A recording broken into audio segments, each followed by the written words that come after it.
Bolt fam, there's a cut vibe in the air, and it's not just cap savings talk. Two veterans are sitting right in the crosshairs. A behind-the-scenes detail could split the locker room, and one decision might open space for a move most people aren't even considering yet.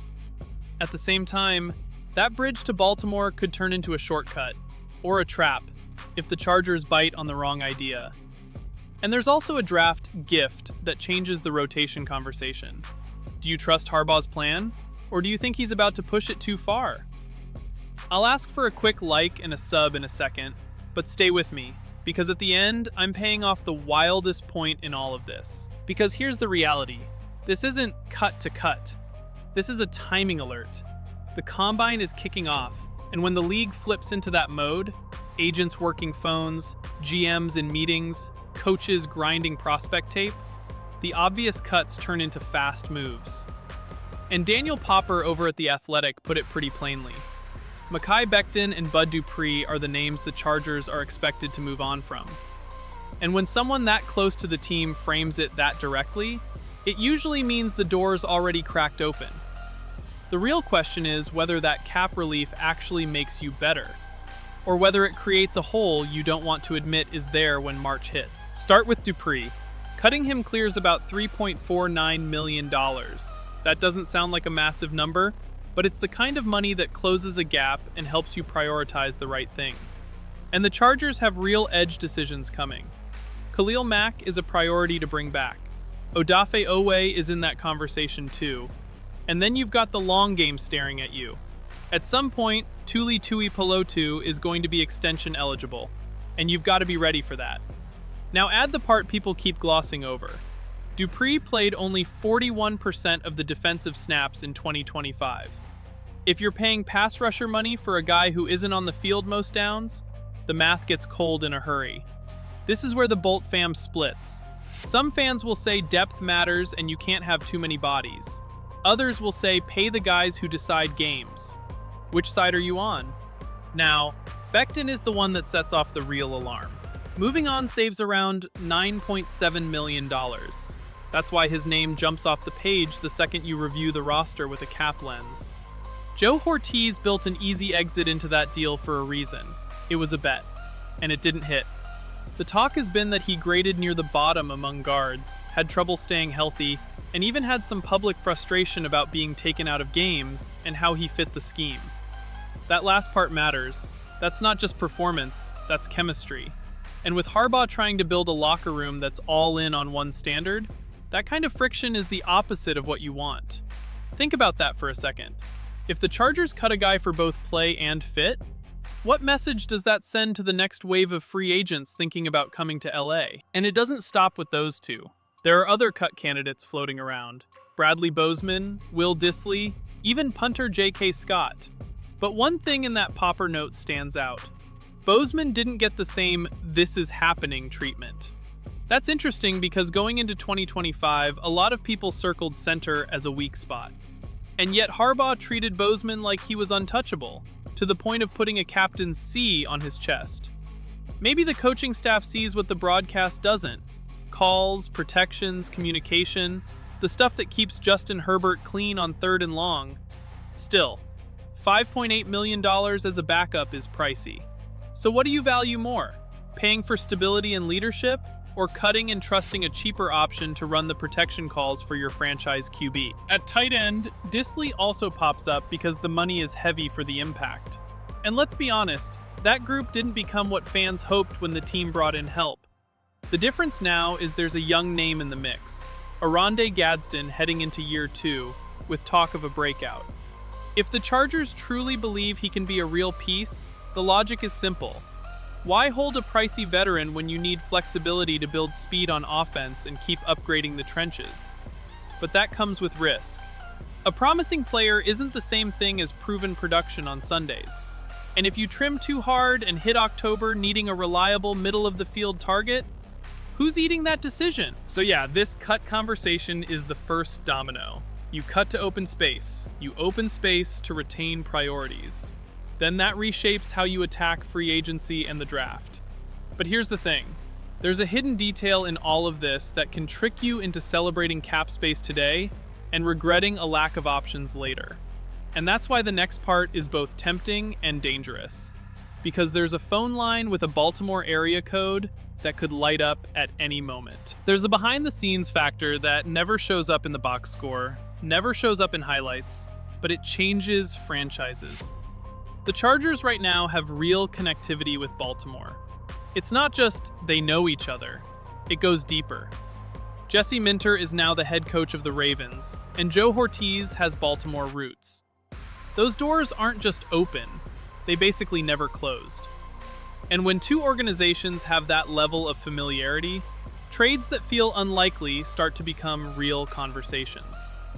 The question nobody wants to say out loud is this: should the Chargers actually pick up if the name on the other end is Marlon Humphrey? Because that's where this gets complicated fast. Humphrey isn't just some corner. He's a veteran, physical, battle-tested in big moments. But he also carries a huge cap hit in 2026, $26.3 million.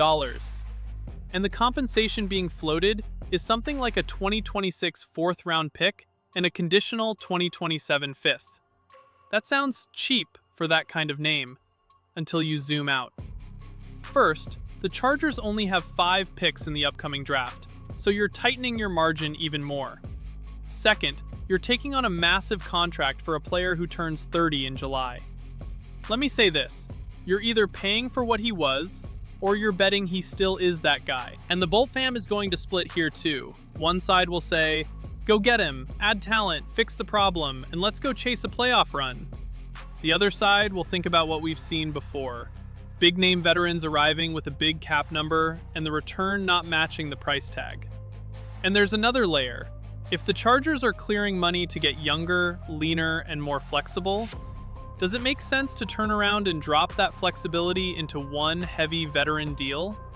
Or does that break the logic of the Harbaugh-Horties plan? Also, don't ignore this. Minter might not even want to move on from Humphrey.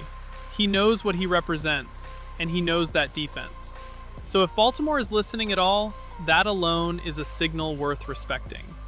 When a team that knows a player better than anyone is willing to entertain offers, you have to ask yourself, are you grabbing an opportunity or inheriting a problem they don't want to carry? Now connect that back to the cuts.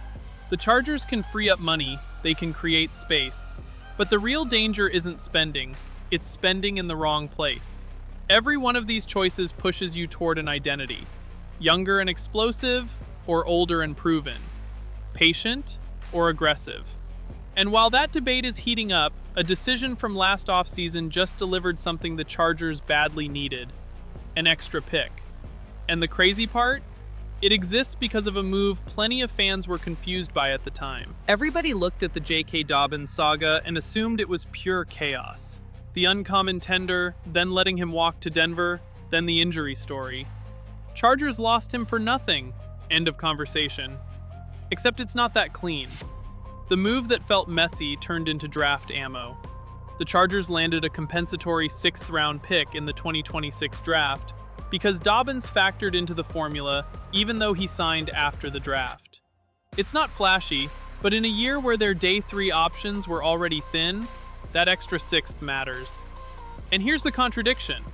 The departure that sounded like a mistake turned into a value swing. 6th-round picks aren't glamour, they're volume. They're your chance to find a rotational piece, a guy who gives you 15 to 20 snaps and keeps the unit afloat when the season starts testing your depth. Be honest, do you trust a 6th-rounder to become a real contributor? That pick also came down to a threshold. The talk is that even with the season-ending foot injury he suffered in Week 10, he still hit the snap count mark that allowed the Chargers to get the pick. If he doesn't, it's gone. So the Chargers got rewarded through a path that didn't feel like a win in real time. And now you've got another opportunity to take a swing. The kind of swing teams like Harbaugh's love. Big body, high upside, competition baked in. One name floated as a target is Ole Miss defensive lineman Xavier Harris. He's massive, 6'7", 320, and the production in 2025 was real. 58 tackles, 9 tackles for loss, and 3 sacks over 15 games. But there are concerns attached too. character questions, and whether he has enough burst off the line. That's exactly the kind of profile that splits a fan base. Some people will say, "That's insane value in the 6th." Others will say, "That's how you invite problems." Context matters, though. After the Chargers extended Tier Tart early, they still have to answer questions about depth behind their top defensive tackle presence.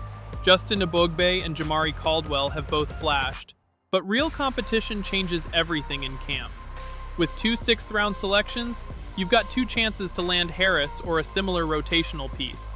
And for a team without a 5th or 7th-round pick, that's a real advantage. And now we get to the part that could reshape how defenses play the Chargers. Even if the move looks like a luxury on paper. Because if the offense is about to lean into more speed, and there's talk about new offensive coordinator Mike McDaniel bringing some of that Miami-style pace and spacing, then the Chargers might be looking for speed that creates panic. The kind that makes a safety backpedal before the snap. Justin Herbert has the arm to punish any hesitation, and the current receiver group, Ladd McConkey, Quentin Johnston, and Trey Harris, has real speed. But adding a true burner changes the geometry of the field. That's why Zachariah Branch is such an interesting name in the 2026 draft class. He's not just fast, he's an angle breaker. He's expected to be in the mix for one of the top 40 times at the Combine. He's a playmaker more than a finished wide receiver right now, and that's important to say out loud.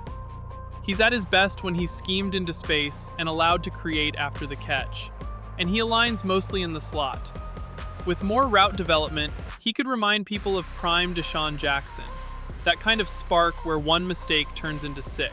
But this is strategic, not obvious need. And strategic moves always come with a cost somewhere else. If you add another speed threat, who loses snaps? Who becomes situational? And where does that investment come from when you also have holes that aren't as fun to talk about? That's the debate that's about to split the Bolt fam right down the middle. Do you treat speed as the thing that unlocks Herbert and forces defenses to play honest? Or do you call it a luxury and keep building the foundation first? If the Chargers go this direction, it won't just be about one player's stat line.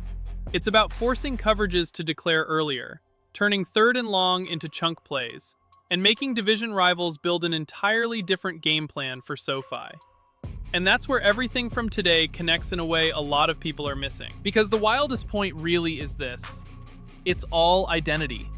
Moving on from Becton and Dupree isn't only about saving money. It's about choosing who fits Harbaugh's standard. Calling on Humphrey isn't just about talent. It's a decision between the past and the future. That extra pick from the Dobbins situation is proof that even confusing choices can strengthen your next step. And a speed bet on offense is basically declaring war on defenses. So I'll ask you straight up, Bolt fam, do you want surgical patience or full aggression right now? Drop your take in the comments, and if you ride with this team, make sure you're subscribed. Which path actually gets Herbert to that next level?